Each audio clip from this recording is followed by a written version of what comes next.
నిర్గమకాండము 34వ అధ్యాయము.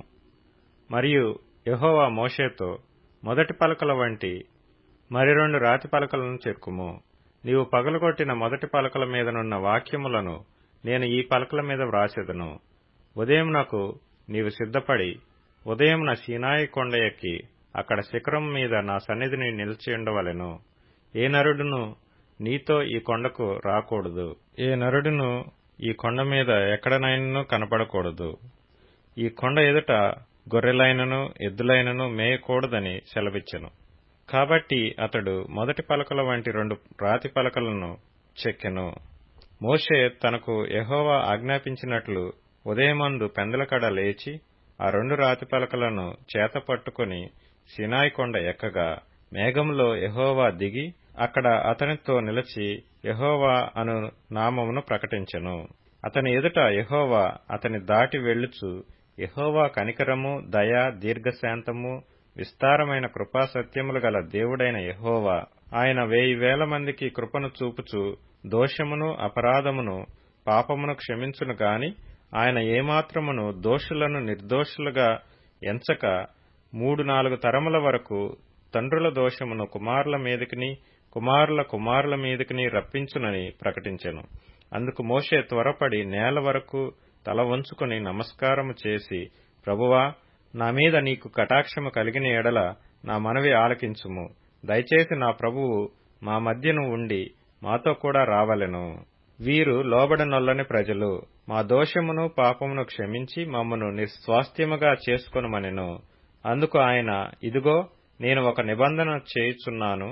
భూమి మీద ఎక్కడనైనను ఏ జనములోనైనను చేయబడని అద్భుతములు నీ ప్రజలందరి ఎదుట చేసెదను. నీవు ఏ ప్రజల నడుముననున్నావో ఆ ప్రజలందరూ యెహోవా కార్యమును చూచెదరు. నేను నీ ఎడల చేయబోవునది భయంకరమైనది.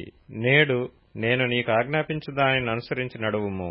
ఇదిగో నేను అమోరీయులను, కనానీయులను, హిత్తీయులను, పెరిజ్జీయులను, హివ్వీయులను, యెబూసీయులను నీ ఎదుట నుండి వెళ్లగొట్టెదను.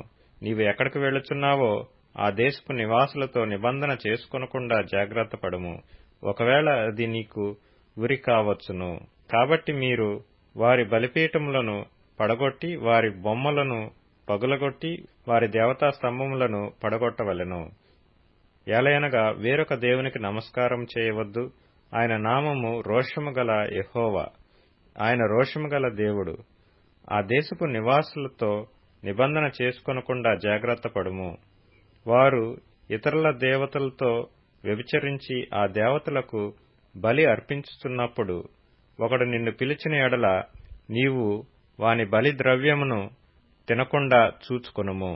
మరియు నీవు నీ కుమారుల కొరకు వారి కుమార్తెలను పుచ్చుకొను నెడల వారి కుమార్తెలు తమ దేవతలతో వ్యభిచరించి నీ కుమారులను తమ దేవతలతో వ్యభిచరింపచేయుదురేమో. పోతపోసిన దేవతలను చేసుకొనవలదు. మీరు పొంగని వాటి పండగ ఆచరింపవలెను. నేను నీకు ఆజ్ఞాపించినట్లు అబీబు నెలలో నియామక కాలమందు 7 దినములు పొంగని వాటినే తినవలెను. ఏలయనగా అబీబు నెలలో ఐగుప్తులో నుండి మీరు బయలుదేరి వచ్చితిరి. ప్రతి తొలిచూలు పిల్లయు నాది. నీ పశువులలో తొలిచూలుదైన ప్రతి మొగది దూడయే గాని గొర్రెపిల్లయే గాని అది నాదగును. గొర్రెపిల్లను ఇచ్చి గాడిద తొలిపిల్లను విడిపింపవలెను. దాని విమోచింపని ఎడల దాని మెడను విరగతీయవలెను. నీ కుమారులలో ప్రతి తొలిచూలు వాని విడిపింపవలెను. నా సన్నిధిని వారు వట్టి చేతులతో కనబడవలదు. 6 దినములు నీవు పనిచేసి 7వ దినమున విశ్రమింపవలెను.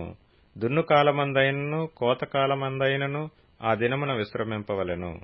మరియు నీవు గోధుమల కోతలో ప్రథమ ఫలముల పండుగను అనగా వారముల పండుగను, సంవత్సరాంతమందు పంట కూర్చు పండుగను ఆచరింపవలెను.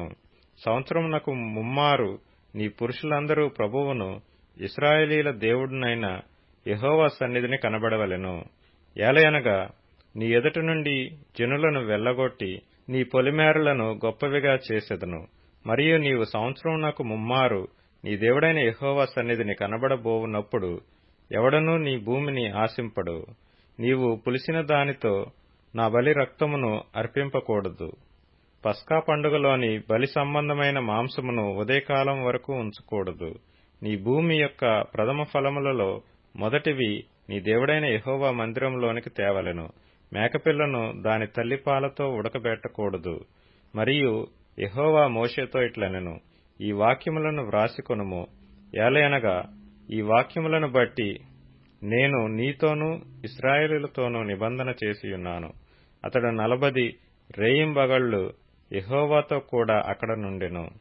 అతడు భోజనము చేయలేదు, నీళ్లు త్రాగలేదు. అంతలో ఆయన ఆ నిబంధన వాక్యములను అనగా 10 ఆజ్ఞలను ఆ పలకల మీద వ్రాసెను. మోషే సీనాయి కొండ దిగుచుండగా శాసనములు గల ఆ 2 పలకలు మోషే చేతిలో ఉండెను. అతడు ఆ కొండ దిగుచుండగా ఆయన అతనితో మాట్లాడుచున్నప్పుడు తన ముఖ చర్మము ప్రకాశించిన సంగతి మోషేకు తెలిసియుండలేదు.